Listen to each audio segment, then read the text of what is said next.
Hello everyone, today we talk again about the Byzantine Romanity that we like all so much to discuss on the wake of comments. This is not really a response, but it's an interesting comment that opens to a lot of other issues that I've not addressed and probably will proliferate at some point as I keep making videos, hopefully.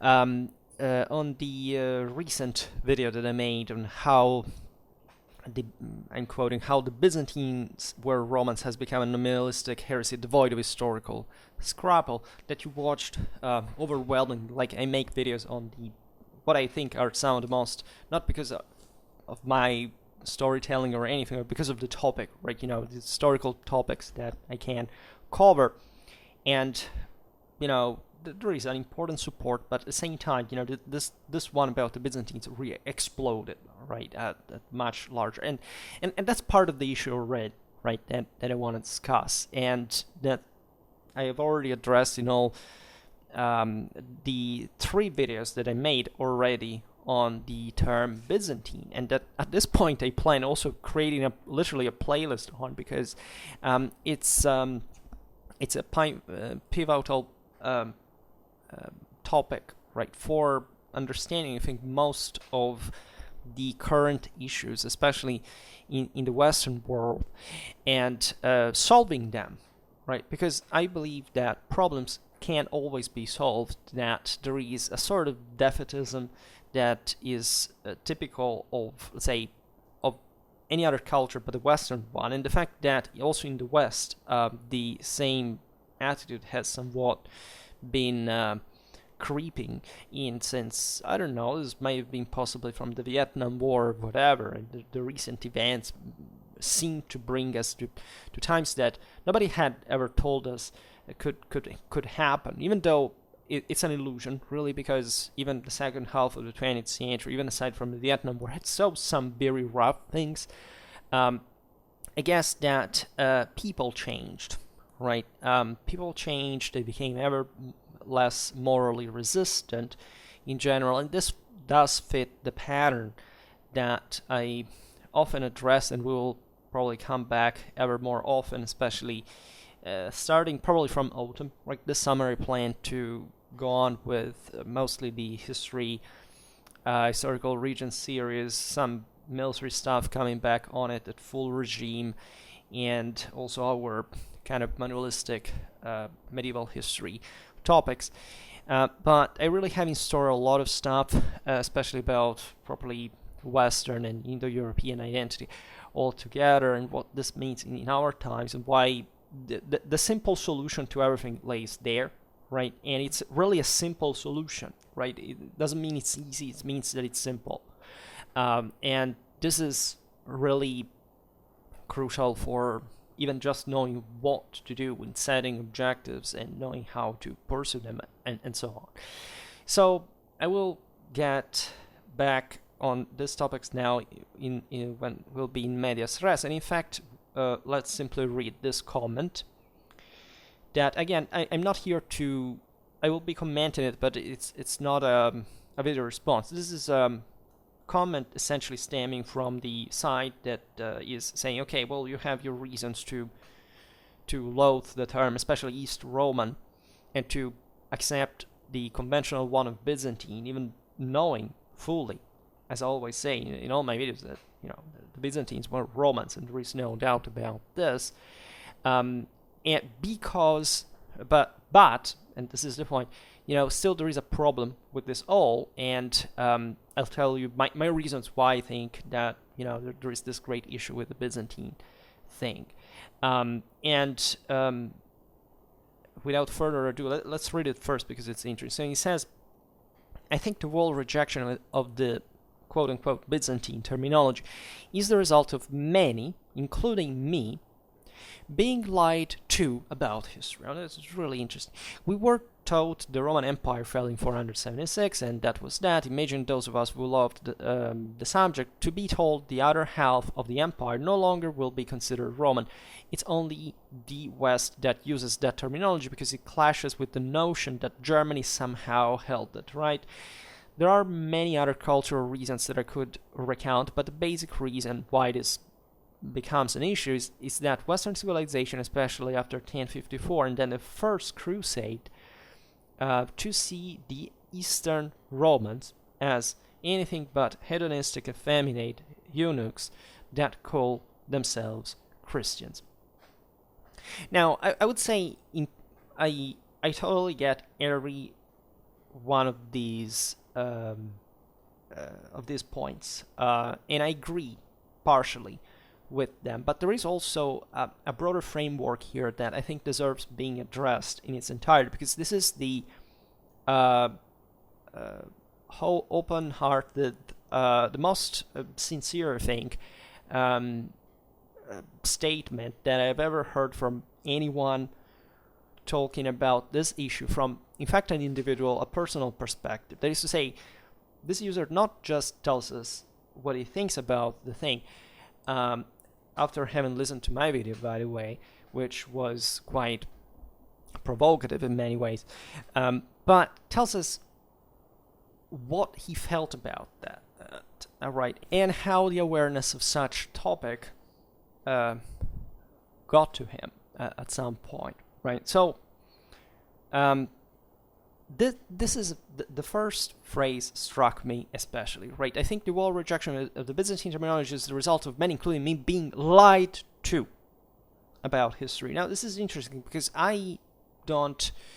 Sometimes on Schwerpunkt I said this, like, we've been lied to about history. Sometimes, most of the times I use this expression, I do it towards something a bit more larger in scope, that is fundamentally the relation with tradition and the sacred, and what this means from a strictly moral and scientific point of view to our days, that I still have not expanded on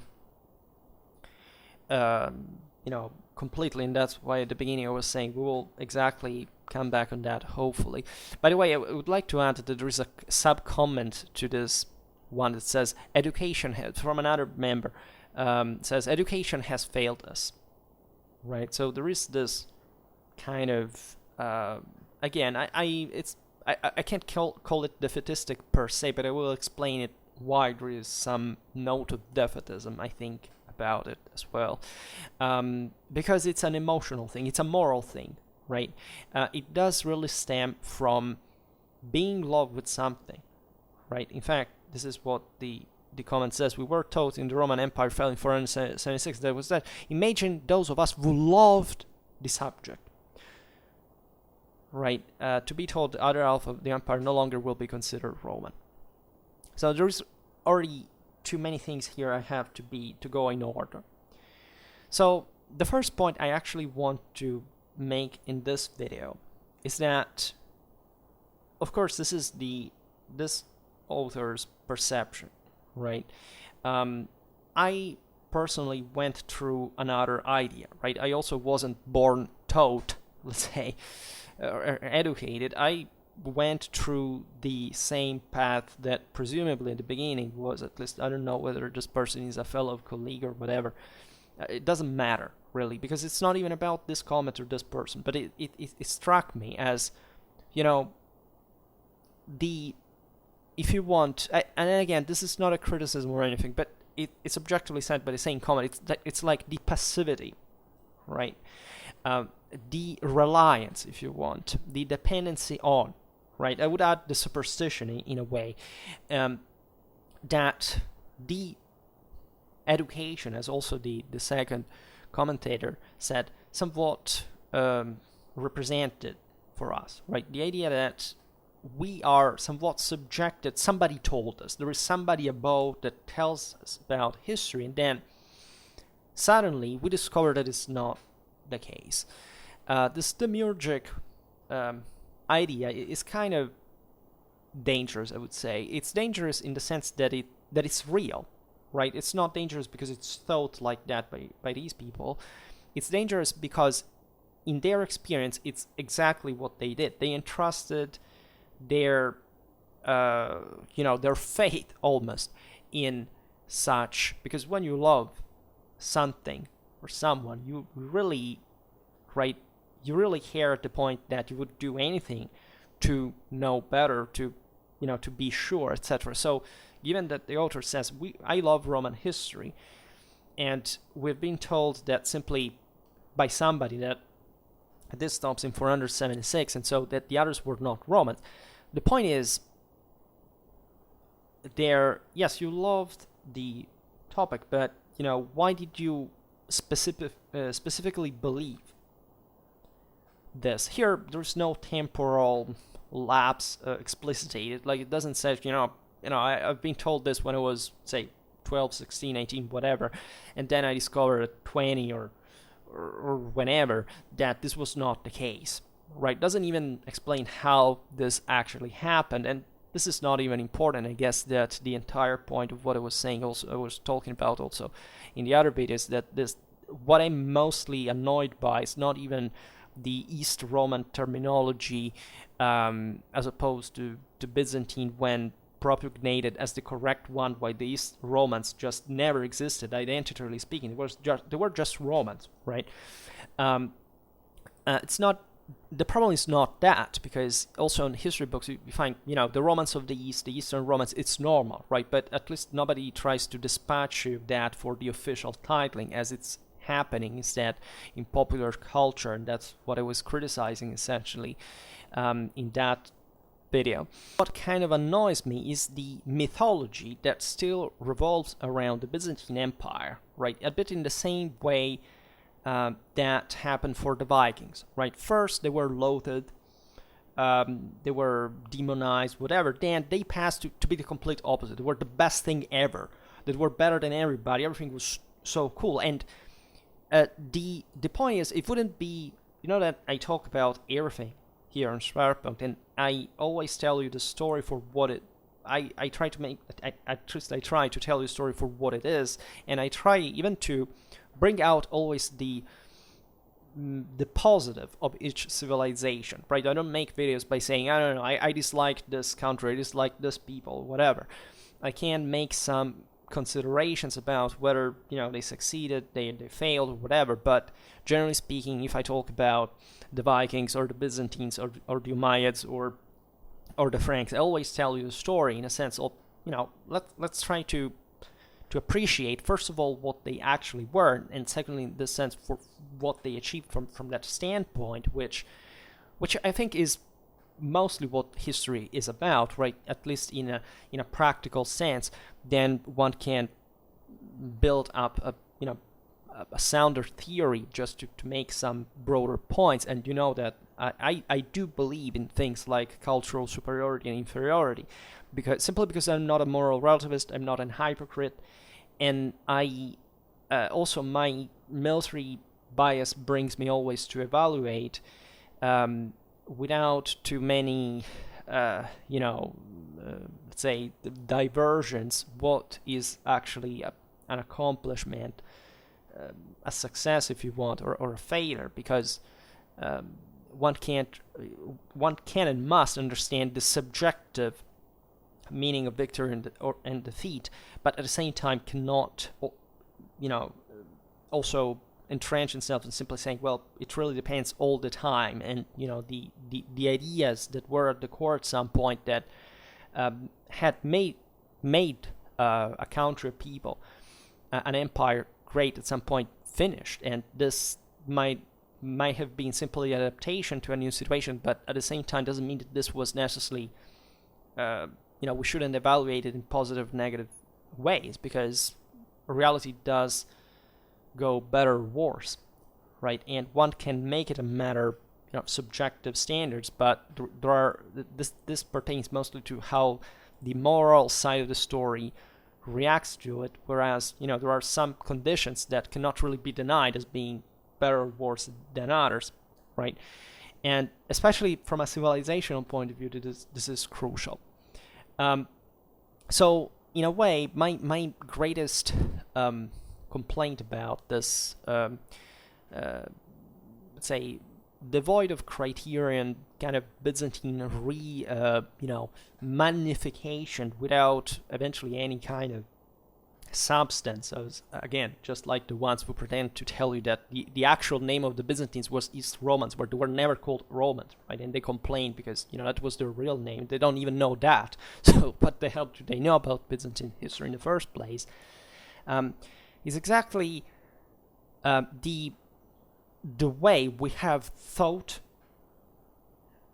not just at the Byzantine Empire itself, but also of other peoples, right? What kind of standards are we using, right? And why are we thinking that empire in those terms, in certain terms, and other realities are completely forgotten, and especially from a Western perspective? Because the comment makes it quite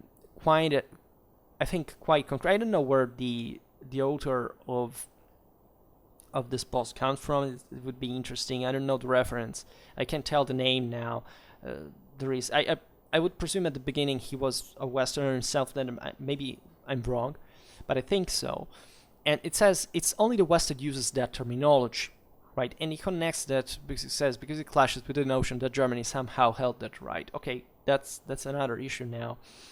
And he brings on the idea of the schism, and the kind of degradation that we made of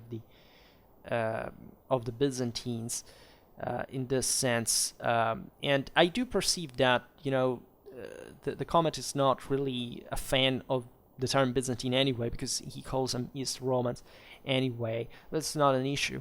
The point is, I already explained this, so I will not repeat myself again. I made 3 videos already on the topic, right? This is the 4th one, and it's not for repeating this. What I am impressed here by, also because I am a historian, so presumably I am the person that somebody would trust at some point, given that I made my own share of lessons, and at the end of the day, also you are here for some reason.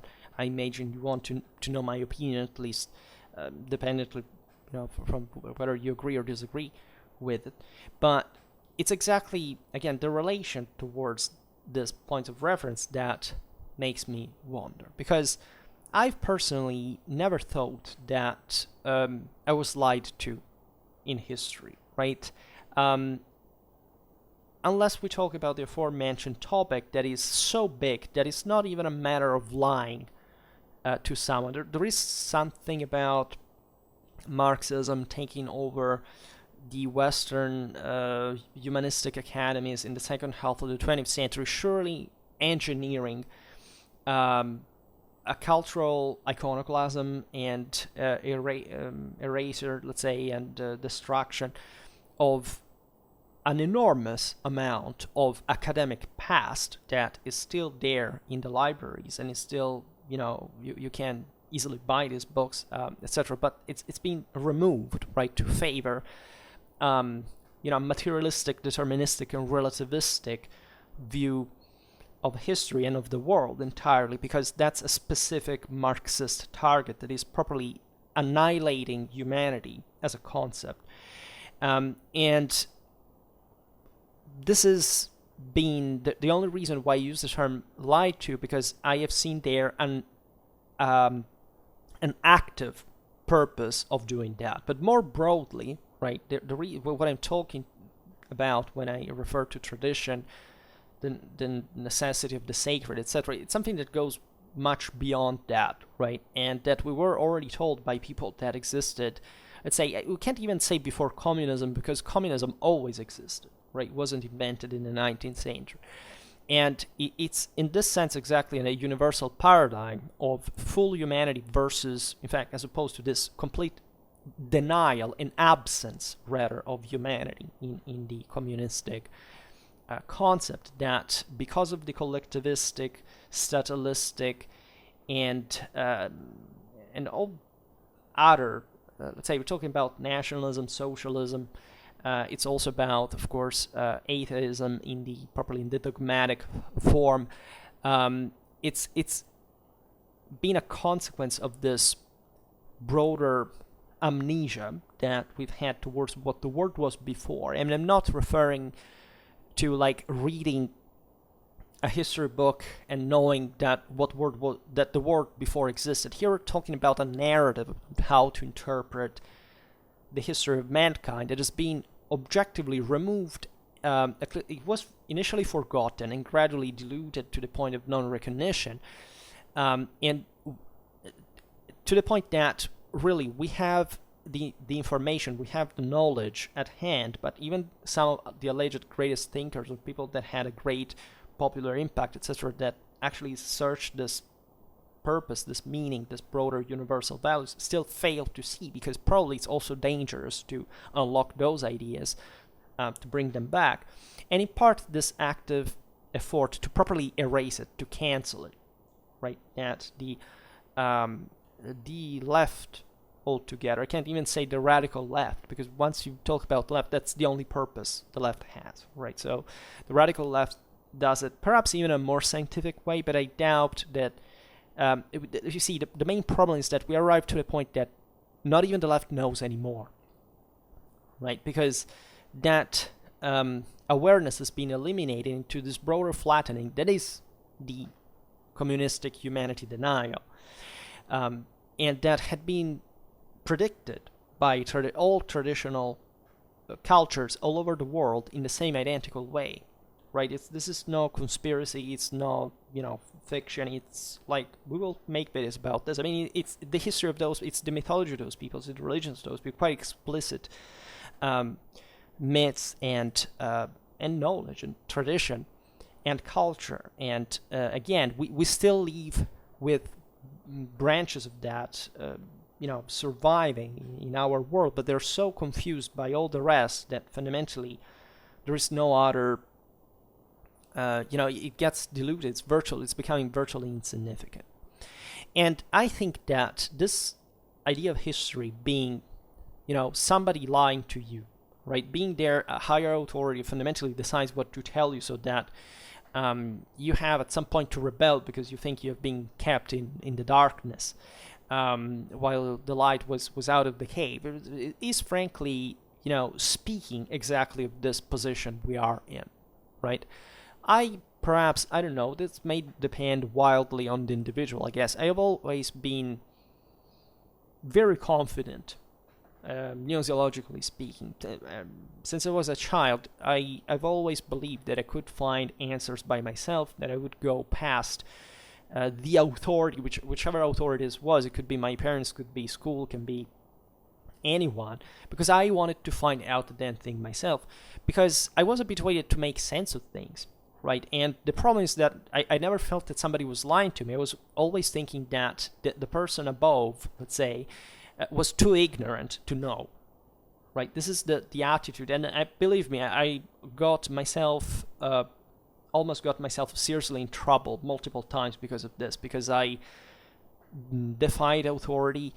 In this regard, every time there's authority, I've always respected authority, and I believe authority is foundationally one of the first pillars of Western identity and civilization.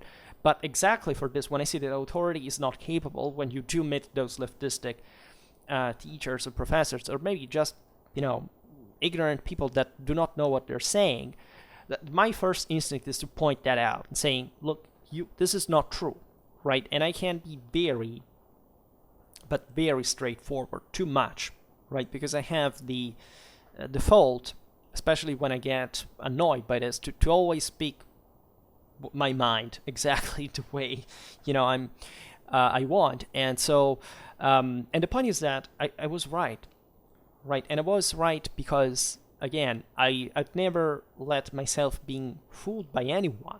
So to me, this concept of being lied to about history is very interesting from this commentator. And I would have liked to hear, say, who were these people exactly? Because my impression is that this may be an illusion, right? Let's be honest, who does lie to you? Again, this may be me, because I can't conceive the idea of being passively mandated something that I don't understand the reason of, per se, or that I'm not made understand, because that should be part of the doctrine. Right, understanding what's the point of this, and that's why also I take this great amount of time for explaining historical concepts. And people say, "Well, Schwartzman could make shorter videos." No, because if I made shorter videos, you wouldn't get the point, and that's exactly that what I want to transmit. I want to give confidence in the fact that history can be understood and that it's not a matter of personal opinion. It's not subjective. It's not that there is a truth, and that history isn't, that access with reality, that you can't, that it's extremely complicated to research, but that does exist. This is my first, as long as I can remember, I always had this enormous confidence in that, in reason, in logic, but especially in the idea that there is something out there that is not an illusion, that as far as we are practically concerned, even if this whole experience of ours was an illusion, it wouldn't matter, because still it's how we live and we think the thing. And of course, there is more to that, probably, and that's what also tradition tells us, but not in the sense that what we know is so flexibly subjected to somebody's interpretation that can thus also inform passively this idea. And of course, this comment is just telling us that at least the person made it, right? He was lied to, but he got to know at some point that this was not the case. But again, why thinking that you were lied to? Because you see, and here we get on a more historiographical ground. I don't know fundamentally any serious historical work, even of those that probably back in the day where also historiography was more primitive, etc., invented the term Byzantine, began to apply it, etc., that invented that history. Right? The reason why we began to use the term Byzantine was for reasons that were surely contingent to the historical times when it was invented and used, etc. And so it's worthy studying also that history, like why those authors began to use that term, to what purpose in their own culture, right, in their own civilization. It's extremely important, because first of all, it shows you how history is all interconnected, how the necessity of calling the Roman Empire, medieval times, Byzantine was somehow like the same concept of the Middle Ages, etc., was connected to a broader view of history that is incidentally the traditional one that has been obscure to us, in a sense. And that in this division there is a meaning, right? That it's not, objectively, it's not normal that, of course, such a important change in meaning and semantic, especially, stigma has been attributed to a polity in the past, right? And I think the comment is right when it says that there are many cultural reasons also he doesn't address, but that this had to do, of course, with the idea that also there was a Holy Roman Empire and that there was a schism in the 11th century between Eastern and Western Christendom. And we will perhaps come back on these issues now as well, because they're part of the same point of why, of course, we use correct. The comment is correct, but this is the point, right? This may be an issue, but should it be an issue, right? And so what is the exact point that is being made? That it's somehow, like, because here we're not telling the reason why one wouldn't appreciate a change in terminology were this based on an actual, on the basis of what actually changed or didn't change within the Roman Empire, right, from ancient to medieval times, right? You see, this comment doesn't address the issue. It skips it by saying, we've been lied to. So it basically gave up the necessity of explaining why and how it's disagreeable, even, and it's because it's radically important. There was a Holy Roman Empire. There was a schism. This happened within still what was the Roman Empire, and this is a historical reality. This is not a matter of opinion. So the reasons why it happened, those are the ones that I bring on the forum Schwerpunkt that you don't really hear anywhere, exactly because the idea is, no, the Romans were, the Byzantine were Romans. It's just wrong to call them otherwise. But this is exactly the point. Do you know why this concept occurred, and can you explain why it was, let's say, something that you wouldn't appreciate in the historical meaning of it? Because that's what I make the effort of also bringing on the floor, and I explain you even the specific reason in this video. But first of all, again, on the concept of the lie, I feel responsible because I, of course, never propugnated, let's say, the idea that the Byzantines were not Romans, right? And that's why also the lie to me is, I don't understand it, not just because of my personal experience, but also because I don't know factually any work that actually says, no, these were a bunch of, motherfucking Byzantines. They were not Romans. They were something else because they were bad. No serious critique that has been moved to Constantinople ever said, but these, at the end of the day, were actually not Romans.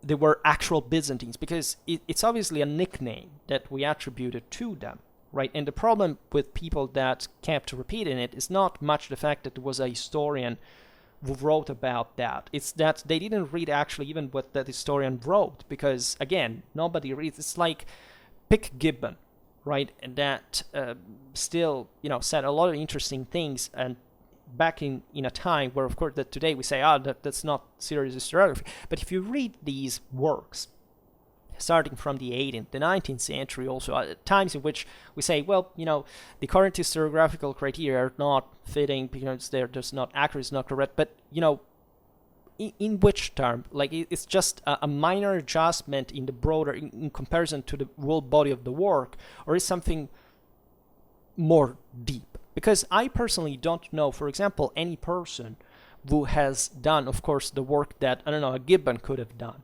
right? Ideology aside, because there were many authors that were also loaded in hatred in some ways, and in fact, what is also around the term Byzantine, which is often not told and how historiographically used, was also the fact that initially it was not a contemptory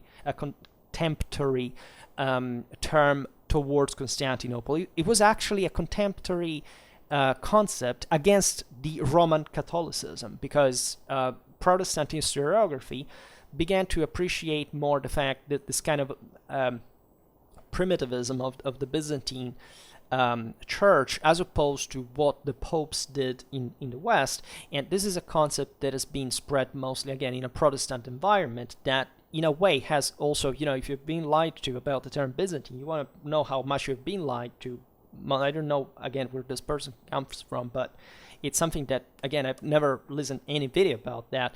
And realizing why, for example, the papacy did what it did, right? And I think that we live in a world where still there is an enormous chunk also of the dominating culture that did come from a Protestant background that never has properly come to grips with the concept that most of what, eventually post-Reformation ideology has spread around from both sides, frankly. This is not just a Protestant problem, maybe a Catholic one as well, but in the Protestant world, it's, in my opinion, it's worse. It's much worse in terms exactly of this kind of historical adjustments, right, ideologically speaking, of what the Western Christendom actually represented, and understanding, even in this sense, why, for example, the Byzantine terminology came about after the Byzantine Empire existed, and why it came about exactly during the time of Reformation, as opposed to, why the term Byzantine was not invented in the Middle Ages. In the Middle Ages, in the West, we called the Byzantines Greeks to trigger them, right? And they called us barbarians or whatever. They didn't give us our own Romanity, that in many cases, especially sticking to the Roman archaic concept of Imperium, was, you would believe it was much more, much closer to what objectively, the Germans, for example, still believed about that universal sacred tradition than what was occurring in many ways in Constantinople. And here, again, if you remove, for example, the concept of sacred of the historiographical debate, which has occurred in the last 200-300 years, how can you fully understand that as well, right? So history is complicated, right? It's complex and complicated. And again, this is not a criticism to the comment, which is perfectly fine to me. It's just, again, if you see the use of East Roman as more viable than Byzantine because you've been lied to and you feel somewhat offended by this, just know that there are lots of other lies, waiting to be realized, and that, again, most of the world today is not even probably even giving a damn about that, right? And they are mostly niche ideology and so on. And again, that's why I make videos about this Byzantine issue. Again, it's not because the average person will say East Roman, and maybe they will even make the mistake of thinking that's the official titling, which never existed as such. But it's because, why are we doing this with the Byzantines, right? I know it's somewhat Freudian, because we were the ones, by a certain degree, that did this, like by inventing the term Byzantine, but also who did this exactly, right? Again, people who lived centuries ago, and that we just kept repeating, and maybe the problem is ourselves, not really kind of those people. And maybe this is exactly also part of what the comment is issuing at, because, being lied to, again, I think that here the author is thinking about, I don't know, is cool, right? Or even, I don't know, some kind of important point of reference, at least in his lifetime, he relied on to have felt lied to eventually by. And it's a responsibility for me, because in theory, again, since just for a formal reason, I would be the historian here, and I talk about these things, I do feel like, as a category, I think, this is an interesting way of putting that. Because, again, I often say, very often, we've been completely mistold history, but the feeling of being lied to personally doesn't quite exist, because I explain you, in my mind, I am like out of the rest, right? I don't mean it for the better or the worse, right? I've always considered myself, I don't know, I've always pictured myself like this. Not it's an irrational idea, but I'd say if somebody lied to someone, it's not me, right? Because I can see beyond that, I can see above that, I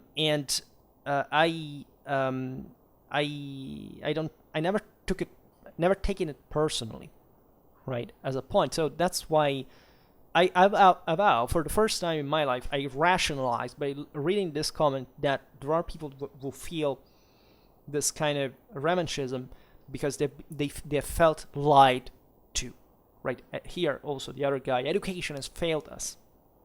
These are heavy statements. You may think, yes, they are told in, surely a colloquial way, they're nice to read, etc. But the concept within them is heavy. It's very heavy and very serious. And it's worrying, right? Because, again, it speaks of a sort of accepted passivity, right? I doubt that there was a war in these people's lives where they fought back for resuming the term Roman as opposed to Byzantine. My advice is always, again, picturing the actual reasons why this happened, and the reasons why it happened could be listed, but also could be explained historically in turn, and we will try to do this as well. Also, I would say that and this is yet another thing that I developed mostly and possibly because that you are mostly part of the Anglo-sphere in a way or another. I have mostly Americans, British, maybe Germans and Italians after that, but then Australians, etc. So the majority is coming from a world that has really pictured medieval history in a way that I, as a continental European, can see in very different terms, right? Properly from my educational point of view, right? Because I've never been told certain things. I've never been, I've been pictured history since an early age in different ways, in ways it's normal being portrayed eventually through the Anglo-Saxon cultural hegemony in the rest of the world, right? It's very common to see how also Europe, the entire West practically has been anglicized in historical view, how the Middle Ages, even among countries that wouldn't have any reason to picture it like that. Is more revolving towards, I don't know, the 15th century War of the Roses idea of the Middle Ages. It's the insistence on the idea of a dark age that also stems from the particular situation of Britain in the first centuries of the Middle Ages. The same Vikings, right? The Viking era. For whom? Because for most of Europeans, what we call the Viking era wasn't a Viking era. It was more like a Magyar era or a Saracen era, or maybe for not talking even about this, right? The fact of how do we actually name historical anything? It can be eras, peoples, whatever, because we often misname anything on the basis of what people actually believed at the time, right? So that's why the Byzantine thing strikes me so much, because yes, it's a big thing. Nobody denies that Byzantine history is a good, at least 1/4, right, chunk of European history, especially as far as the high Middle Ages are concerned, and this has been taken away in a sort. It's been obscure. But this happens still today with, say, Eastern Europe in general, with Slavic history. But even if I were to tell you, like, aside from England, even do you think that French history is given the proper credit is given, that German history is given the proper credit is given, that Italian history is given the proper credit is given, the Spanish history is given the proper credit is given? Like, we are really not doing that well, right? So I don't see why specifically Byzantine history, this is aside from any comment here, I'm really resuming the line of my previous video, should be made this exactly. Because you see, here we could descend, for example, in the real reasons. First of all, it is true, I also come from a background where 476 was the end of the Roman Empire altogether, right? And the I didn't even remember actually how the Byzantines were portrayed to me, but they were present, at least in my mind. So I guess that as long as I was a kid and I didn't think too much about this topic specifically, it was not a problem, because as a kid you simply don't know so much about the ABC of history that you don't even concretely I don't remember even talking to my parents or teachers about who was were the Byzantine Romans. I don't remember that, so it's not a thing that touched me in particular. But surely by middle school times I was aware of that, and I was aware of that mainly because I studied at school. Right, it was written in my history books that fundamentally the Byzantines were, the continuation of the Roman Empire. They were the Romans, and they kept maintaining that name. By high school times, I was fully aware of that, and so I don't have a moment in my life where I, suddenly acknowledged that, oh my God, I've been misled in believing something. When I went to university, of course, I reevaluated dramatically the role of the Byzantines, because it is true that I still came from the background of saying these were objectively something different from the Romans. I did believe that, but not because, again, in an essentialistic sense. I knew that things had changed over time. It had been explained that historically, so I knew that those were the Romans. I just thought, however, that were different from a certain other parameter that I thought of the Romans to be, because I knew that even just habitually when talking and thinking about Roman history, saying at the various times of the various eras of Roman history that were wildly different from one another, when I went to university, I began to appreciate in the very first year the fact that yes, there was this dramatic continuity, that the Byzantines were Romans, and this was kind of the standard thing. But again, even at that point, I kind of conceptualized, rationalized, acquired better also terminologically the question. And that's where I began also my own phase perhaps of saying, the Byzantines were not Byzantines, they were Romans, right? Even in my videos, that I use alternatively both. Still, always, it was always my position. I never denied that, or I never also not acknowledged the fact that they were still something different, in my opinion. But because everybody is, right? Even there, how do you actually set the criterion? That they were the same political entity?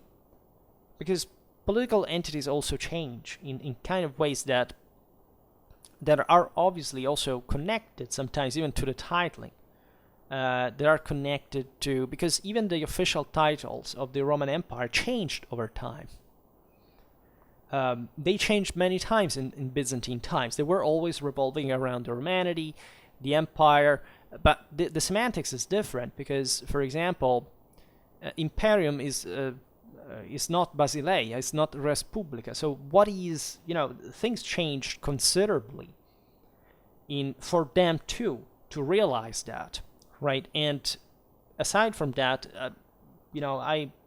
I've been studying Byzantine history for many years now, and I'm ever more convinced, the more I've learned about it, and it's evident and unequivocal, the fact that there is a huge Hellenic continuity in what we call the Byzantine Empire, as opposed to what a Roman Latinity or Italicity, let's say, was, right? And so, at a point, and so it's difficult not to see that in concrete historical terms. So as I was saying in the other videos, if one makes it kind of a nominalistic point, these were Romans just because they were called in the same way. It's like, again, erasing all the rest of the actual historical substance that you do study on serious Byzantine history books, same ones written by people who perfectly know that the Byzantines were Romans, and they tell you even. And that's the most fun part to me, because I don't stop to the nominalistic issue. Now, this is also, in fact, a problem. There are so many issues that existed historically similarly to this, right? The rivalry between West and East, right? That brought to as here the comment brilliantly points out, right? These are the main things: the existence of the Holy Roman Empire, the schism of 1054, the First Crusade, etc. And this is where I get to the point, because again, first of all, the Westerners didn't call them Byzantine at the time. If anything, to trigger them, they called them Greeks, right? And there were many other, let's say, subtle perspectives about properly what the concept of Romanity meant at the time, right? Because the adjective Roman had been in part hypothesized by being acquired also by peoples that were not Romans. As you know, in fact, the Holy Roman Empire, people say, it was kind of a German empire. That's also kind of a mistake, because doesn't matter that the hegemonic force laid fundamentally in the Germanic lands, etc., but there were still lots of other ethnic elements, including Italians, Slavs, Burgundians, and more within the empire. And still, this empire had a very particular constitution, if you want, that function also in a very peculiar way, for not talking about properly the foundational moment by the hands of the papacy that had made the entire thing possible, in a sense. And so issues that, as you know, we can't even minimally think to digress on today when addressing this topic. The real point, though, is exactly this, because from this comment what emerges is fundamentally the idea that we are thinking now in the third millennium that the Romans were Byzantines at that time. At least some Romans were Byzantine, because again, there was still a Rome, by the way, that was even in there, not quite clearly at some point ever out of the empire, right? Even when, in fact, the empire was also reformed in the West in the way that, again, is by some debated, etc. But this comment is implicit about this. It's saying that we are using the term Byzantine because somehow right? He doesn't make the explicit link here, but it's as if it did it, because it says there are many other cultural reasons, but again, most of these ones is the fact that we had a Holy Roman Empire in the West, so we had to somewhat say there were Byzantines later on.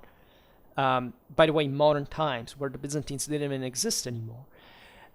And by the way, a Holy Roman Empire, it was a Catholic empire, and the Byzantine term was also coined in a Protestant environment. So think about that. So it's not so obvious at all that this is the cultural cause why today we think like that, right? This entails at least that, as it happened, by the way, that the concept of Holy Roman Empire from the concept of Sonderweg, etc., was somehow a revival of the truest European tradition according to Romano-Germanic values that in part in the Byzantine Greek East had been partially lost, or at least had been maintained even in some aspects, but somewhat even there sclerotized or apostatized to the point of non-effectiveness. There's much more to that than we think, and it may be part of what the comment itself was actually addressing to, especially the modern revival of the Holy Roman Empire. And I agree that there is part of this as well. I've met Holy Roman Empire fanboys that were, as radical as the Byzantine fanboys about these things, and saying, no, it's just because it's my side is right and the rest is not an option, and basically using the same nominalistic, legalistic, or at that point it's most like a religious thing in between, but also the Romanity of the empire is usually skipped, but it's the most important one actually, and especially from a universal and religious and military point of view, and we will perhaps come back on this now. So I absolutely agree, but even at that point, why would you, for example, this is important, why wouldn't you consider still the fact that the West may have some import? Because you see, what is done for the Byzantine Empire, I don't see it done exactly in the same way for the Holy Roman Empire, aside from some German nationalism that is different from Greek nationalism relatively to the Byzantine Empire, even though it's probably much closer to it in practice than we think, even more than the German one, because it's still, the latter still clashes with the idea of ancien regime connected to events, as opposed to also to the issues of nationalism, statualism. So that's another thing. But why wouldn't we accept in part that a valid motive for calling the Byzantine Empire is also the same one why, you would say, for example, the notion that Germany somehow held that right, because the fact that Germany held that right and became kind of a national prerogative from the German perspective in medieval times, and this was debated, etc., doesn't actually mean that the empire was only German, even at the time. It wasn't not really believed so. As a matter of fact, the Germans called themselves Romans in medieval times, because still the Romanity of the empire was a supranational thing, and it was felt in an enormously proud fashion by the detainers of what was considered still, in a sacred sense, a universal right? And the West in the Middle Ages never actually went as far as putting together a theory by which you would say, the Byzantines are actually not Romans. It would nickname them like the Greeks, etc.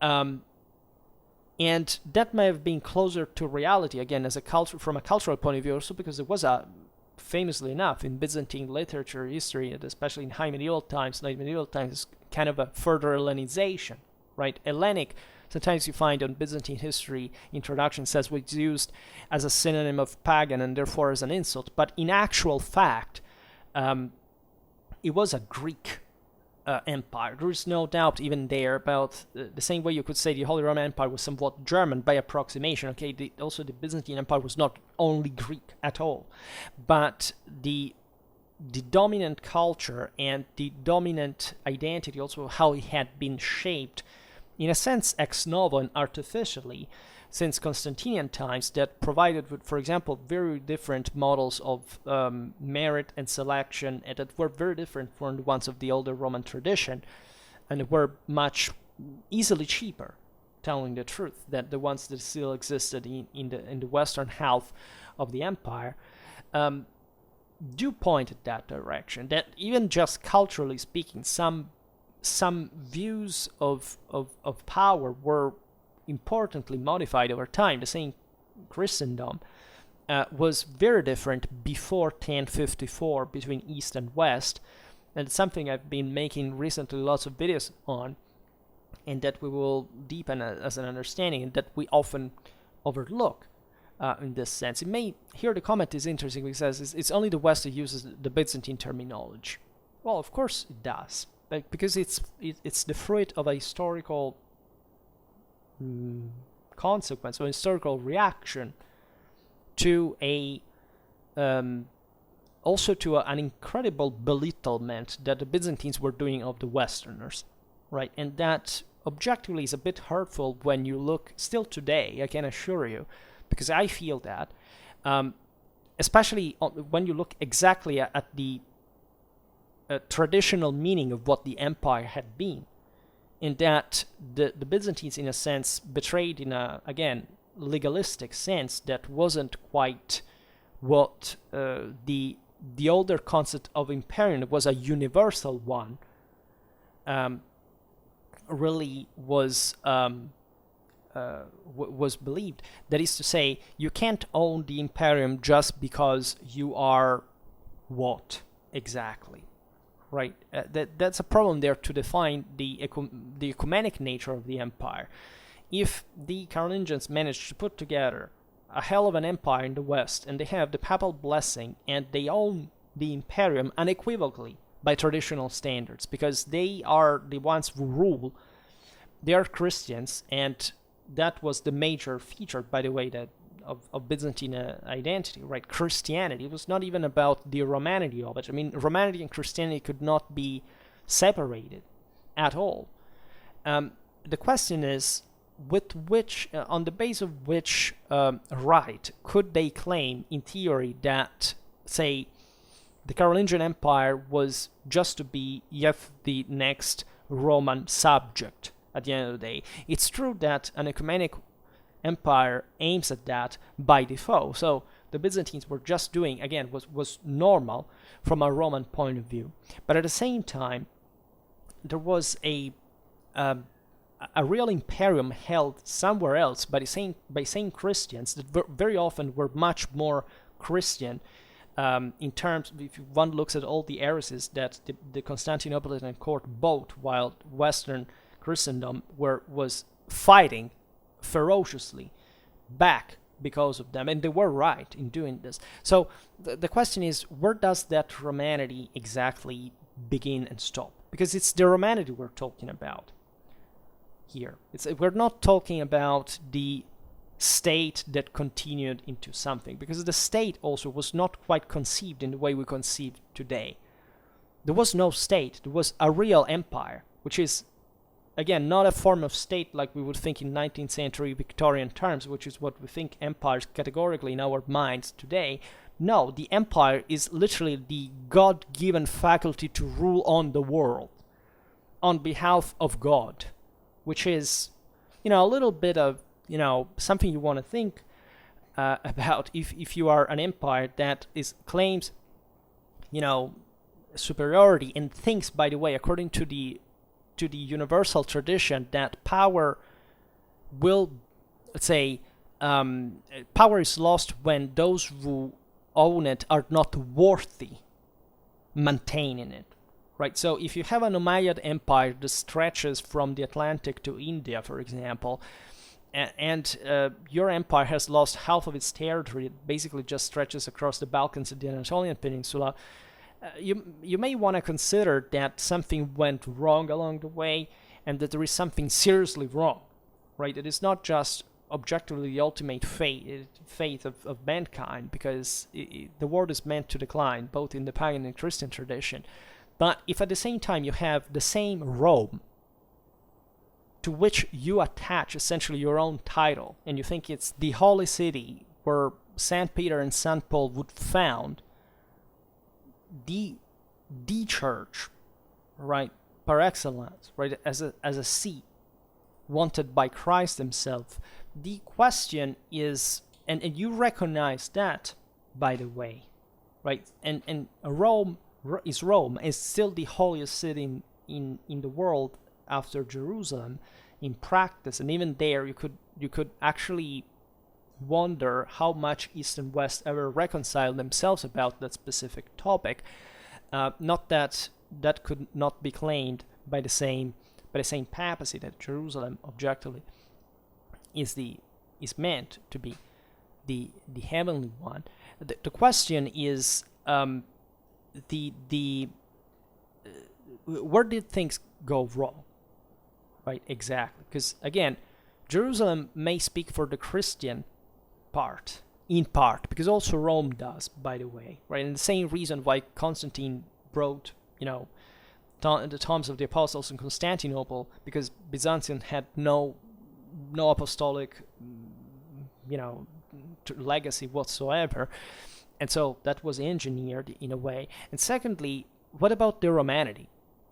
Because Jerusalem has nothing to do with the Romanity in a Christian sense, but given that you have blended Romanity and Christianity in a single thing, what about Rome, whose bishop declares Roman emperor some other Christian who owns the empire? And your only point is, no, because just according to the imperial bureaucracy, no other emperor can, nobody but an emperor can appoint another emperor. Where is it written exactly? Because it wasn't like that. The Imperium, if one looks at the back in the Roman times, was just a matter of individual merit that was at some point integrated into the institutional system with some magistratures that were provided with part of the Imperium, and then there was with the Principatus there is the somewhat the monarchization of the empire, but it's something very gradual, and it was never, let's say, primal. It changed, it was modified. So actually what can be opposed to the Romanity of the empire from a strictly traditional point of view, also as far as the Western one is concerned, right? If one makes the point those were Germans, that means that doesn't understand at that point what the Romanity of the empire meant. It's true that the complex is even the issue is even more complex than this, frankly.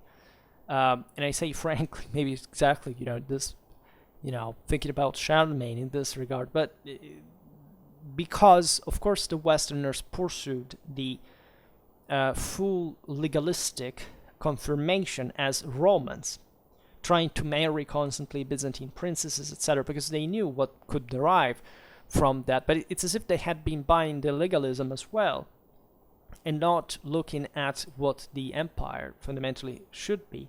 So this is not this. If this doesn't offer enough reasons to solve the Romanity issue, and has also nothing to do with, of course, with the fact that the Byzantines were Romans. The question is also, there is another dimension that we have often forgotten when looking at the idea of, for example, which Germans exactly, because the empire was covered by French dynasts who ruled over Slavic kingdoms within the empire.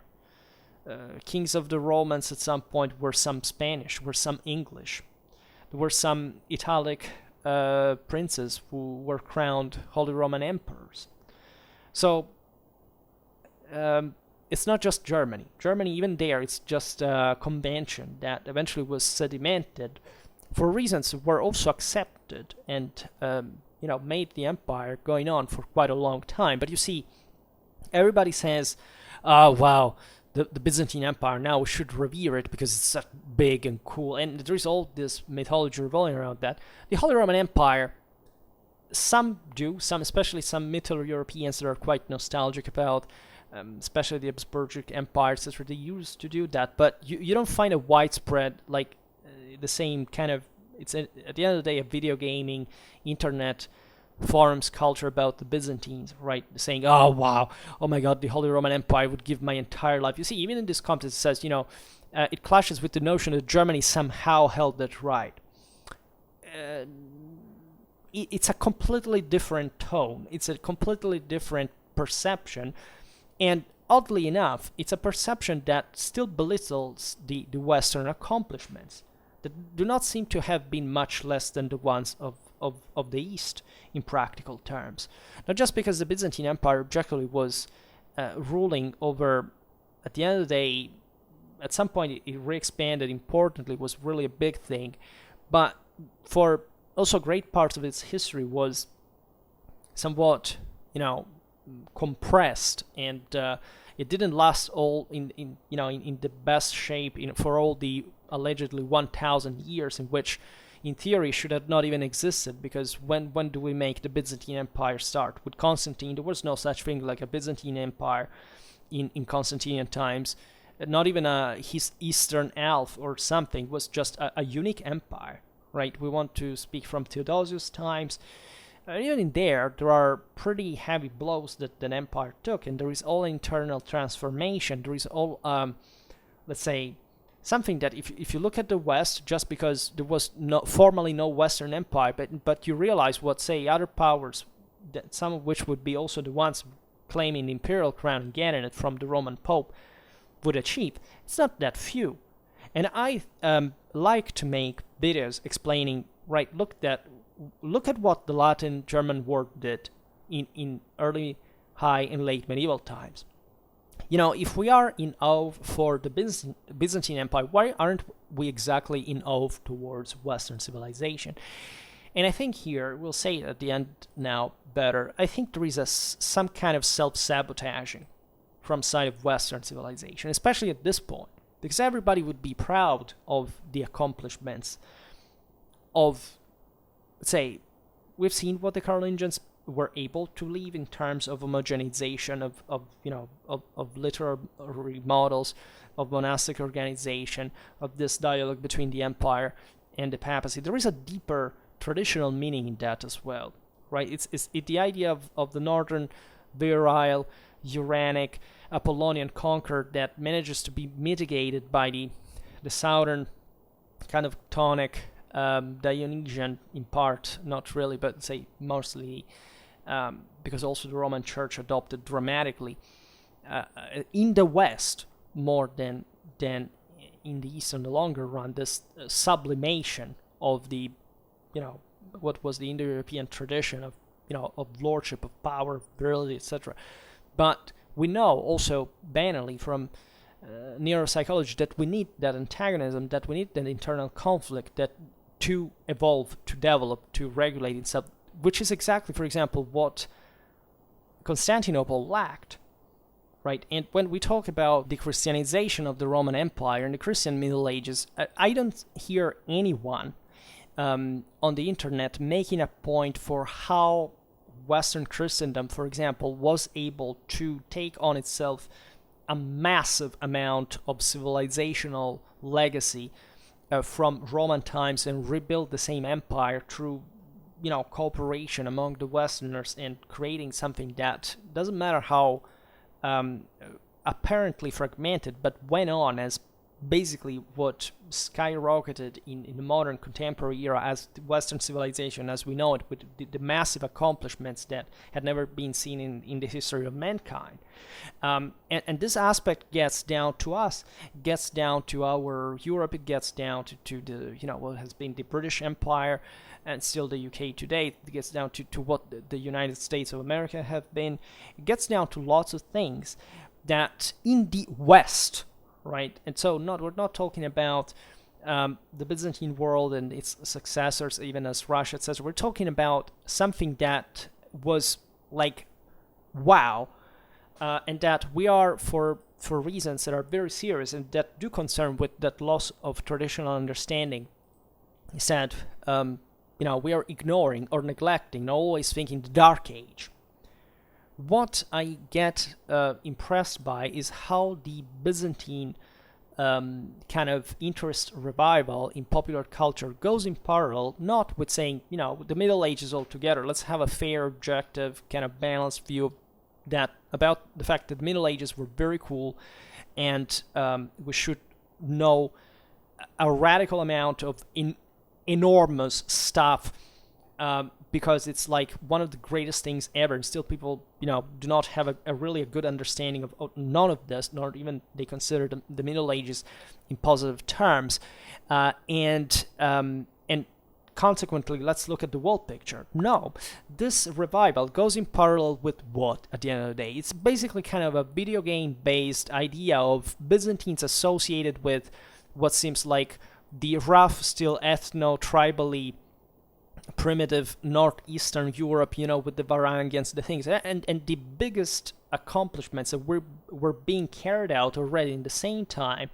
by feudal monarchies, by communes, by the empire, the Western Empire, the Roman Church, is completely ignored. When I make videos, I see it even now. What are also all these channels about history talking about? It's mostly, again, that kind of aestheticistic, wargamistic stuff about, look, the Eastern armor that was like more, with scales rather than the Western, while it looks cooler with the aventails. The question is, and then, what? Like, you're looking essentially just Constantinople as an hypothesis of itself that, again, people come and say, they were called East Romans, not Byzantines. No, they were just called Romans, dumb fuck. And Vikings. That is to say, the tribalistic issue of saying, oh, wow, how cool they were, look at... It's mostly an ethno-racialistic obsession that, again, still fishes from this pool of, there was a Viking era as opposed to, why don't we study, I don't know, post-Carolingian Europe and see how freaking mind-blowing that actually was, because nobody has the interest of learning complex and more advanced and more structured and more advanced stuff that also put the second invaders back out of business and civilized them in a Western fashion. I mean, in case you didn't notice, the Byzantines were westernized by the Frankish model and converted to Christianity, and they, by the way, did it autonomously. Nobody came in Scandinavia, exterminating or imposing them or planting their labarum on the Hyperboreal Sea, right? That this was something that was both civilizationally and dramatically improved the world that we know, for also observing that still today, the West that we know and its dramatic superiority in all fields, right? From, at all levels, right? Quality of life, education, levels, probably of civilizational advancements, civil order, authority, functionality, benefits, as probably as a condition, a shared condition of superiority that the ancients in the traditional way was seeing. This is where the power lays, right? Where God gave the palm of victory to, is not appreciated, is denied, is looked upon with suspicion. I don't know by what. It's an internal thing. It has to do with that Marxism we're talking about. It has to do with the loss of sacredness. It has to do with the loss of tradition. It has to do with the fact that, of course, we live in a statalistic world that advanced so much, that achieved a lot but relaxed it morally. The rest of the world never really had what the West had. Basically, the world evolves and still keeps evolving on a Western model, because there are no others, civilizationally speaking. There's not an alternative system of reference. Let's say the Chinese are Westerners in the measure in which they bought communism, they bought the Clausewitzian theory, they bought everything, right? Same for any other power, right? That being the major one, not essentially emanating as a colony of the West, or a westernized country or a full, like Russia and or others, right?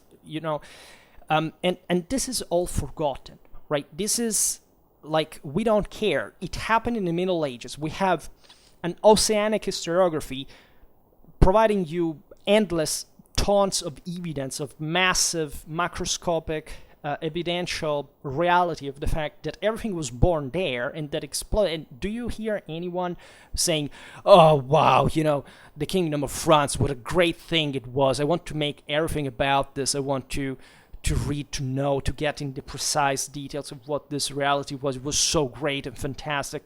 No, it's just a Byzantine Empire, right? Why don't you, like, in this sense, even the Kingdom of England, the Kingdom of Castile, or the Italian communes, or the same Germany, not just in the imperial fashion, but literally in what happened there. That civilizationally was quite important. There is not nearly as much hype for these much more advanced systems that altogether also bypassed and also destroyed the Byzantine Empire, and could have also made it survive had they handled the Ottomans easily at the beginning, the way they should have it, but it's not even their fault intentionally, for that matter. And that went on and basically, steamrolled anything else. They took over the world with colonialism and everything. And this all seems to be no, right? And part of the reason is, again, the Middle Ages, the Dark Age, nothing really happened there. There is this liberal and sometimes even conservative bias about saying, no, everything started with the Enlightenment and all this bullshit. Absolutely wrong, right? Everybody who has studied anything about 18th century philosophy knows that all what has been expressed was expressed there was already expressed in the 17th century, and just to remain in terms of the most direct evidence, but all the rest was present since millennia, and in the Western civilization, even beyond, right? But it's substantiated, speaking of the imperium as it manifests itself by divine will, in the West. And why? Again, that hype, that mythologization, that aestheticization, that there is for Byzantine history it's modern pop culture of the last decades that emerged, I'm sure, because of video games. It's because of Mount and Blade. It's because of medieval tutorial war. That's it. That's the only reason, right? It's not because people have a greater historical culture. It has nothing to do with that, as the East Roman correctors show you. It has to do just with, in my opinion, the fact that somebody wants to go look at a sort of traditional model that somehow is not here anymore to be contended by anyone in this regard, and making, the rhetoric of the lost cause, right? Those were so great, but they fell as martyrs or heroes, whatever. And instead saying, no, the Westerners were just, bitching around. They mistreated them. They let them die. It was all their fault and all this thing, because there is a lot of self-hatred in the West nowadays. And you know what? There is a lot of self-hatred because nobody knows history. Not even by the slightest, traceable form, right? And again, in terms of the Imperium, strictly speaking, there is all a branch of the history of religion speaking about this. The first crusade that is mentioned in the comment is actually a massive display of the old traditional virile Indo-European kind of even partly still ecclesiastical version of the knightly sacred imperium taking over back the heavenly Jerusalem, right? The lost Asgard, the refoundation of the West that the Byzantines had not been capable of, and that they couldn't stop, because when these crusader armies from the West passed under Constantinople, the first thing was just to send them away as quick as possible, because objectively also we've seen what happened in 1204, where incidentally the Byzantines called the crusaders exactly for solving their own quarrels among within the same imperial court, right, and made the freaking empire crumble. Is that a great example of imperium? Divinely speaking, traditionally speaking, no, right? And it's part of that thing. Why aren't we amazed, like, wow, by feudal culture? Why does it have to be that everything, like, concerning medieval interest revolves around, in popular culture, just the migration era, which is objectively the simplest, easiest, and cheapest? Not that it's not important. I also wrote my first statuses in migration era, as you know, and I love it. But it's also the easiest, the most the easiest to understand because there is less to know. And it's more like catching the instinctive, non-rational, that is to say, in fact, non-Indo-European, fully understood sense of the term, that is to say, it's just, bunch of people beating each other senselessly, like most even of kind of some kind of reenactment, HEMA stuff, also big battle of the nations, basically gets down to, because it's not about history, it's about modern contemporary identities from the side of disadvantaged people who think they can't be part of something greater that they don't even understand because they haven't even opened a history book in their lives. And so if somebody has to explain, said, the civilizational impact in the history of mankind, but the struggle of the investitures, nobody knows anything about that. They have the strangest, stupid ideas about the papacy, again, also about the empire for that term. They just see it as a decadent, weird, those weird stuff that I don't understand that the medievals did, but somewhere maybe there is a reason that I'm too lazy to, again, open a history book to learn about.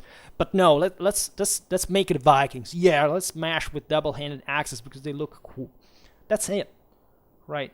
By the way, the so-called Danish axe was not Danish. It stemmed from Carolingian weapon, right? Like just like Franciscus stemmed from Roman axes, largely.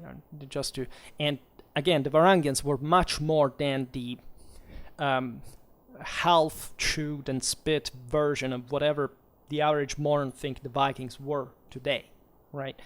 A despicable example of that being the series Viking and how many people engage in that, and saying, oh no, I understand it's not history, but then they tattoo themselves like Viking stuff, they cut their hair like that because they think they're like their ancestors, man. You can't feel that, right? It's fueling further ethno-racism at the end of the day, because again, they haven't even picked a history book to understand that real civilization was not being made there, it was being made just in the same times somewhere else that nobody cares about. And surprise, surprise, this was basically the lens of the Western Empire. That again, asking somebody to know something more politically or social, military, more structural seems to be too complicated, too complex. I understand that. I mean, learning medieval history is difficult, it's complicated. People don't know where to find the references because they see the Middle Ages as a bag full of stuff that they can't get the reference of. It's all scattered, different, etc. That's part of the bias and the lie, the real lie that we've been fed when talking about the Middle Ages, a completely decrepit, decadentistic, obscurantistic view of things that nobody ever took the time, not just to teach you, but to tell you the real truth about, right? That is to say, again, why wouldn't we consider the prerogatives of the Western Empire as much as Ivan of Constantinople, considering what actually happened within the same Middle Ages? It's a bit of mystery to me. And speaking even of the schism of 1054, with emperors putting to death popes and doing interesting things that in the Byzantine autocracies were habituated to do, and that in the West instead were kind of evolving in a much more functional and effective way from. Well, I don't understand the hype about that either, right? There is a reason, and I'll tell you that this is the most important thing. There is a reason why we use the term Byzantine, because it's meant to express exactly this concept. The concept that, of course, the medieval Roman Empire was great, but first of all, it was not just what we call the Eastern one, or some call definitely not me the Eastern one, but the Roman Empire was one. And it included the West as well. And whatever criteria you want to give to that, one should be aware that this is, if anything, because of the Church of Rome. Right, and that's why, again, the term Byzantine was coined by the Protestants to make a fuss and to fuel this dark idea of the Middle Ages, just because it was dominated by the Church of Rome in the West, right? And this is shameful, in my opinion. It's not because of the Protestants. The Catholics were doing saying things, I always presume that the Protestants were actually more self-detrimental because they even bailed out whenever it was to fight against the Ottomans. Just, destroy the Habsburgs, destroy the papacy. Who the fuck cares if, there are Ottomans invading the world? And, well, the Catholic world defeated the Ottomans, by the way. And it wasn't even half of the empire, just saying. And that too, right? It's all a huge chapter, Western identity, that we should be massively proud of, as much as we should be of the Byzantine Empire, that nobody gives instead a fuck the same way the Byzantine Empire receives as a flattery. Why? Right? Why don't we study the exploits of Prince Eugene? Why don't we study the War of Candia? Why don't there are people who don't, let's say, this is the real problem, that Westerners, not because they're Westerners, again, I always say this, the rest of the world knows zero about history, right? When we should all know 10, the Westerners at least know 1, right? So we are still at the top, and the others, it's just wishful thinking for that matter, not even a try.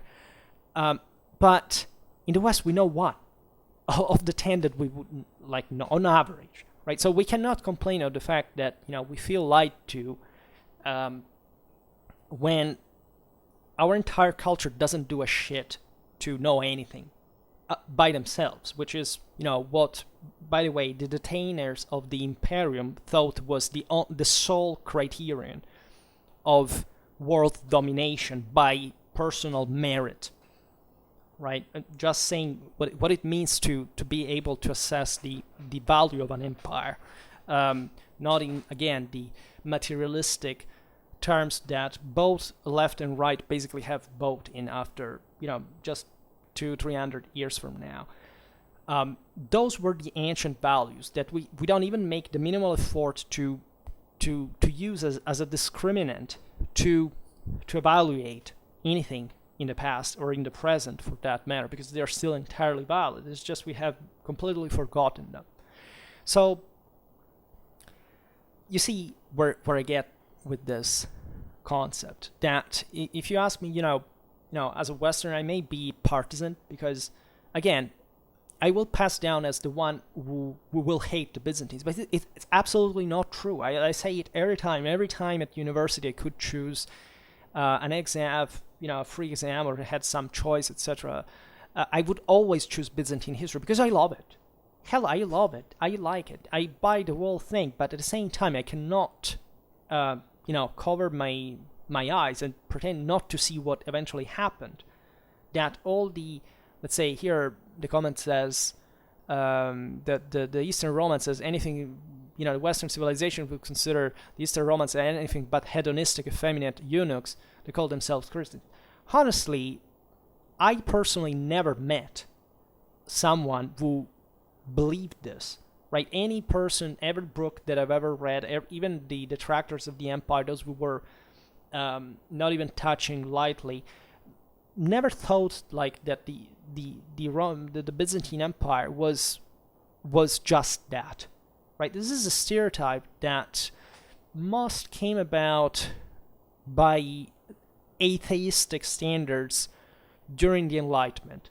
Right, there was a good Enlightenment, a bad Enlightenment. The worst Enlightenment was the one that was ridiculizing religion, because it had completely lost any scientific understanding of the actual meaning of religion, which is an embarrassment to science and to rationality. It was one of the, if not the core, a traditional, sacred Indo-European absolute belief, the one through which the Imperium could be detained. It's not maybe a surprise that eventually there was a decline also of the West, because if we keep tracing to the Enlightenment, the alleged foundational moment of the West, when it was just the beginning of the end in many ways. And I even love part of the Enlightenment. I mean, the good one, the one that kept moral standards at the same level of the scientific one, nobody can stop that. That's the Imperium. And that's what the West pioneered. Well, if you wonder why I have von Clausewitz here as an avatar, aside from the fact that I'm a military historian, but also because I'm a military historian, it's also because of the Imperium, right? It's that, right? So the the hardcore concept of mine is that I'm totally in for reviving Byzantine history, stressing the fact that we're Romans that had all the good reasons to think so. But at the same time, we cannot also dismiss those who began to use the term Byzantine to describe what objectively happened to the empire. It lost power. It was a civilization that was crushed by the Western one, more than by the Ottomans. When the Ottomans arrived, they made of Constantinople a great city once again. And the Westerners were the ones that destroyed, not as barbarians of the steppes that went, disappeared at some point, it left no trace. The Westerners are those that took over the entire world eventually. So maybe there was something there that in terms of decadence or somebody left behind, of somebody being superior, more advanced, maybe may have to do also with some sort of Byzantine decline, and the fact that the center of what had been the Roman Empire was actually at that point the center, because of the same imperial title connected to Rome, the center of the Western Empire, the Holy Roman Empire, of a massive civilization that also from the Protestants scored big hit, where you can make the same point about the Counter-Reformation of the decline of Catholic countries especially in the contemporary era, as opposed to the Protestant ones. But at the same time, you see also what the Protestant ones happened to when atheism, forced multiculturalism, all this bullshit comes about. But you would talk about Catholic civilization, what it had meant in the Middle Ages. I mean, there are still people today who think that the Inquisition was something bad, for real. And if I'm not even explaining the reason why it was something civilizationally useful, because again, these are things that on any history book today you can easily study. There is an extraordinary historiography about that is taught everywhere, and that the entire Western Academy knows why the Inquisition wasn't at all there's a mythology against the Black Legion, right, against the papacy, against the Spanish Empire, etc. What about being lied about that? What about Byzantines, right? It's much more serious that we undermined our own modern Western civilization, in a moment where the Byzantines didn't exist no more, that to make this revival of Constantinople that fundamentally sclerotized itself, that the things that it worked excellently for, like the 6th century, the Byzantine Empire was really wow, right? By later on, if you have read the literature, right, compare the Strategicon to the Tactica, you see there is a civilizational collapse and shrinking. And of course, the high medieval Byzantine Empire was something else, and the Westerners could call them the Empire of the Greeks from their own side as a nickname, as the Byzantines wouldn't call the Westerners were flattery terms. But again, not in no historiography I've ever found the Byzantines as saying, they're just, a bunch of hedonistic, effeminate eunuchs and nothing else. Because even the greatest critiques to the Byzantine Empire always recognized the greatness of this empire. Even though it declined, they had to explain it in this way, which is a bit too moralistic, I would give, but possibly not very distant from what actually happened to at least tendentially, to the mechanism, that it went down in terms of some capacity that was held at a time. Because, hell, we're talking, in fact, about the Roman Empire. You have some lictoriums on the Senate of the Coat of Arms, the Senate of the United States of America. That's how far Romanity goes, right? The eagle. This is not, it's not over. You see, it's not a matter of being over. The Imperium is fluid, is alive, is still within us. And it's still in the hardcore identity of Western tradition. If we start destroying it, tearing down to pieces, people tell me, if I don't believe in nationalism, what do I believe in? Well, why don't you believe in European tradition, not the alt-right bullshit that is National Socialism? I'm talking the actual European tradition, the sacred, the one of the Imperium. Do you know anything about that? Because most people who ask me that, they don't even know that this, again, the books on that exist. They don't even figure out what it is. They confuse it with again, It's nationalism. They have a completely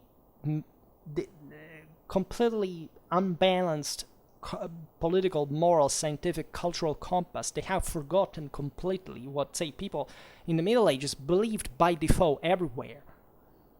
And we still complain because, we use the term Byzantine instead of East Romans, and people don't even know about the tradition. That's the biggest lie, or for forgetfulness that we should be fustigating ourselves every day for, and nobody gives a damn. So that's why I find it the whole question of Byzantine East Rome ridiculous, because it's if just the masses were brought again to the awareness that we have, if one bothers him or herself to study anything, to learn anything serious, not the stuff that you hear around, but the actual literature, nobody would even think it's a lie anymore. We would be enlightened in the same way they thought to be enlightened at the time. And some civilizations eventually lost their light, and there is no way around that. And one must describe that. So if I use the term Byzantine to actually also express that, next to the greatness that the empire maintained, as other entities in Europe anyhow, right? Nobody is amazed to say, how long did the Byzantine Empire lasted? 1,000 years. Wow. And what about England? What about France? What about still, in a way, Germany or Spain or Italy? Those do not deserve the fact that they exist from actually even more than 1,000 years. Those do not deserve the wow. Why the Byzantines? Because they do not exist anymore. Because it's more convenient, because it becomes a rhetorical question, probably. Because if I presume that those who actually know history know also why that empire fell. And albeit it may have not been grotesque, the reasons may have not been so grotesquely, offensive or dark, etc., as some of the ones that we still have in the Middle Ages in general, and I agree with that, still one must avow that empire did decline. And empires decline not because of, they start paying more money for war or whatever. They decline because they lose moral force. So it's a big deal that the Byzantine Empire lasted the way it did. And there was evidently something very hardcore civilizational around its own culture. There is no doubt about that either. But there are also some contexts, some paths, some dynamics that I personally think to have highlighted in some of my videos that also show how the West was already more advanced than we usually think. There are lots of people out there who actually still think that things like, the West was a bunch of, flat barbarians where nobody read, or, everybody was poor, there was no subtle advancement until, I don't even know when. Some even until the Renaissance, right? The worst are the ones who think that the Renaissance happened because, the Byzantine refugees brought manuscripts from Constantinople in the West. Those are the people who really have failed tradition, that do not understand anything, first of all, about history of technology, history of science, the same Renaissance. It lack completely any quantitative and qualitative historical dimension and understanding, are completely unaware of the historiography, but properly still presume to make history a matter of mechanism, of technologism. That's the worst of materialism, of course, and determinism, that always show you that the more they are there, the lower the understanding of the person is about history altogether. And that's why Marxism is materialist and deterministic and relativistic, because of course it's meant to be consumed by the least intelligent, the least educated. But it's also a matter still of recognizing the identitary traits of a civilization, not of a culture simply. right? Never be fooled even by multiculturalism that tells you everybody's kind of equal. You can't judge cultures. No, you can, as a matter of fact. And you should, because the more... I don't know any historian, frankly, of value that doesn't come to these conclusions after having studied, the more they study history for real, right? And so I know this video is kind of harsh. I didn't want to make it so harsh because I wanted to be more kind of more pleasant, but it's not the comment here that I've been commenting in turn. It's the topic that is important, that requires that, right? It's too easy. It's too easy to say, I've been lied to because somebody told me that the Roman, I don't know, after 476 there was no Roman anymore. Well, that may be a problem, not knowing anything about history in general. Like, because again, if you go to school, normally you learn that. And so I don't know where this discovery occurred, but those who invented the term Byzantine knew history beyond that, right? And would never fool you into lying to you and saying, after 476, those who were in Constantinople had nothing to do with the Romanity, because it's a bit the leitmotif of all historiography on the topic. Exactly because that is exactly why the Byzantine term was invented, to distinguish the thing, and not to make you pass it as those were factually not Romans. Because again, I don't know anybody who thinks that. I don't know any historian, I don't know anyone.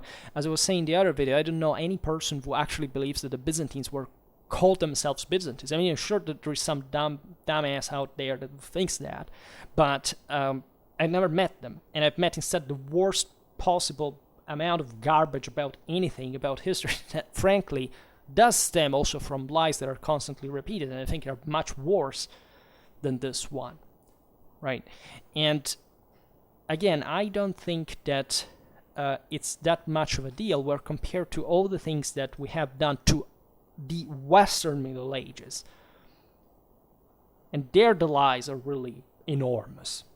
Because again, Holy Roman Empire, schism of 1054, First Crusade, to me these are massive, but I mean massive civilizational accomplishments that dramatically impacted for good the entire history of mankind,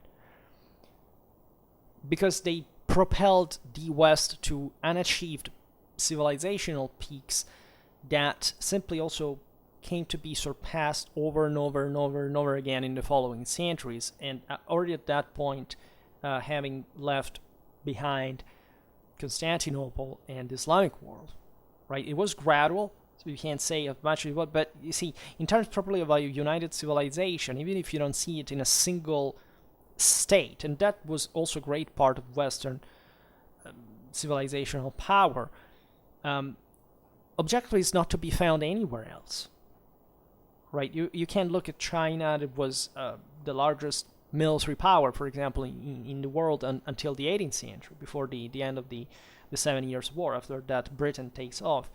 But at the same time, again, the fact this happened from all smaller, I mean, compared to China, this in that sense, but also making comparisons not too beneficial at this point, and simply had that capacity of evolution and projection and expansion. It's something that, again, started in the Middle Ages, and it started exactly with those steps that cannot be equivocated. And if the others were left behind and even were kind of westernized, because the Byzantine Empire was heavily westernized too in the 11th and 12th, the 13th century. I mean, there was an enormous influence in that regard. It was a great influence also, say, I don't know, Italy had a very big Byzantine influence in art, etc., until the 13th, the 14th century.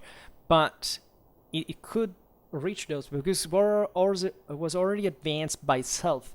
And this is yet another thing that we have to really understand clearly. Like all the historiography, for example, on the Greek, on the translations from Greek and Arabic, I also made videos about this. It didn't happen because the Westerners were just doing nothing there in the darkness, and they passively received manuscripts from ancient science that they would have had allegedly forgotten, and then, I don't know, the Renaissance occurred. This never happened. This happened at a time which the West was already advanced at the same levels and knew that there were those manuscripts. And do you understand what kind of knowledge that requires? And was actively going to search for them, and they already knew Greek, Arabic, Jewish to translate that from, to systematize theoretically what they had already achieved practically, which is something that not even by classical standards was being achieved, because the classical manuals, as you know, also throughout, were somewhat abstract, right? It's not before the modern age that there is finally an actual positive application of certain principles just per se in an art. The West was already far beyond, but by the 12th century, and this is pretty much known to anyone who has studied those topics, even just the minimal bibliography on the topic. So I doubt that, for example, these concepts are, for example, spread successfully by our educational system. When you go to university, you learn them. If the university is good, if people can't really make an effort to learn anything, if the professors are good, but they are the standard pack in terms of scientific accuracy that you get provided with whenever you want to know history. So, to me, again, I personally never been lied to regarding the Byzantines. I've been lied to. Maybe the main thing it revolved around was Christianity, right? The main debate was, Christianity ruined everything. That's also another huge issue. I already made lots of videos about this, but I will come back on that. Christianity also changed over time. It is true that the Roman Empire declined. It's true that there were issues, not just for them, but for other peoples as well. The world was undergoing a crisis. So this is very important also for today's times, because this is exactly the same. You see, this kind of attitude, I just feel fundamentally angry about the fact that somebody told me something was not true. The question is, why did you trust that person? Who did make you do it, if not yourself? Well, this is exactly what the traditional concept was about. We don't live in a time of obscurantism where, you have to fight the dogma because there are, the books are contained, guarded just by the sacerdotal elite that doesn't make you read them. And everybody can learn this thing. I mean, the fact that the Byzantines were Romans, right? Why would we make it so tragic? Seriously, if, for all the seriousness of history and all the other massive problems deriving from our historical misunderstanding are much more serious ones than the Byzantine issue. What I criticize is how central and kind of unique in character this Byzantine issue has become. Right, for no other reason. For the rest, I always teach Byzantine history, talking about the Romanity of the empire, etc. And that's why I find it ridiculous, frankly, when I have comments like the one I was using when making the previous video. Somebody says, the video is great. It was like 2 hours video about, I don't remember what, this is the Byzantine history, but you should know that, they were not Byzantines. They were called East Romans. You see what I mean?